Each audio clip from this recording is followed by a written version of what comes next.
Tonight, we begin with breaking developments in Minneapolis, Minnesota, where tensions between federal law enforcement and local communities continue to escalate. Late Wednesday evening, a U.S. Immigration and Customs Enforcement, commonly known as ICE, officer shot and wounded a man during a targeted traffic stop in the northern part of the city. Federal authorities say the man, described as a Venezuelan national, resisted arrest and became physically violent with the officer attempting to detain him. According to the Department of Homeland Security, 2 additional individuals emerged from a nearby residence and joined the confrontation, attacking the agent with objects including a shovel and a broom handle.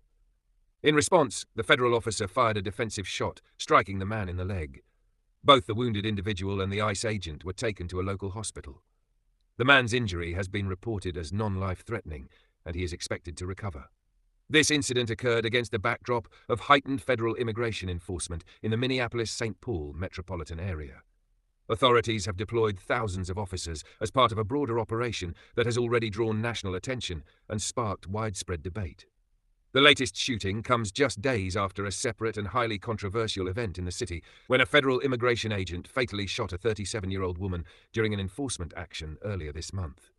That earlier incident led to protests, calls for investigations, and increased scrutiny of ICE's tactics and decision-making. Following the shooting Wednesday night, local residents and activists once again gathered in protest. Video and eyewitness accounts show crowds assembling near the scene, with some demonstrators confronting law enforcement officers. Police and federal agents used crowd control measures, including tear gas and other deterrents, to disperse gatherings at key intersections. Minneapolis Mayor Jacob Frey has repeatedly called for calm while issuing statements condemning what he describes as aggressive federal tactics. He and other city officials have urged federal authorities to reconsider their approach, with demands that ICE personnel leave the city until a more transparent and community-oriented strategy can be developed. Governor Tim Walz has also weighed in, characterizing the ongoing federal operation as disruptive to the social fabric and safety of Minneapolis residents. According to local leaders, the continued presence of heavily armed agents has heightened fear and mistrust among many community members. At the same time, state and municipal police leaders have asked demonstrators to disperse peacefully, warning against escalation and unlawful behavior.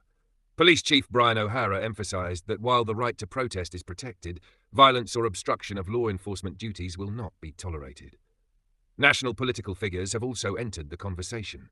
President Donald Trump has publicly suggested the possibility of invoking the Insurrection Act of 1807, a law that allows a sitting president to deploy military forces domestically under certain extraordinary circumstances, as a response to ongoing unrest and challenges to federal authority. This statement has drawn strong reactions from both supporters and critics. Critics argue that deploying military personnel within U.S. cities would be an extreme escalation with serious implications for civil liberties. They point to the importance of local control and the need to address complex social issues through community engagement and reform. Supporters of stronger federal action say that local officials have struggled to maintain order under intense pressure, and that decisive measures may be necessary to protect public safety.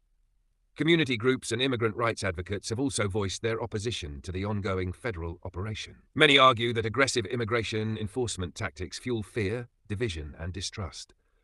Demonstrations in Minneapolis have been mirrored by rallies and vigils in cities across the United States, where people have called for accountability, restraint, and humane policies. In response to these concerns, the Department of Homeland Security has reiterated its position that officers acted in self-defense and followed established protocols.